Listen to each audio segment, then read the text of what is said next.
Eh, Diyos ko, ito na po ang resulta ng bagyo. Naglandfall na po. Signal number 4 po kami. Pero tingnan nyo mga halaman ko, wala nang nakatayo. Diyos ko, sana po tumigil na po ito. Yan, may nahulog na pong mga halaman ko. Pero hindi ko po siya makuha kasi malakas po ang hangin. Lakas po talaga ng hangin, oh. Nagsitumbahan na lahat ng halaman ko. Diyos ko, mabag po kayo. Grabe to. Eh, sigurado tumutulo na doon sa baba kasi natanggal na yung sapin. Nalipad na yung mga halaman ko eh.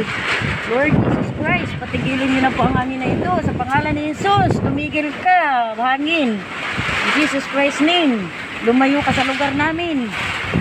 Ayan, i-off ko na po muna kasi pumapasok ang hangin dito sa amin.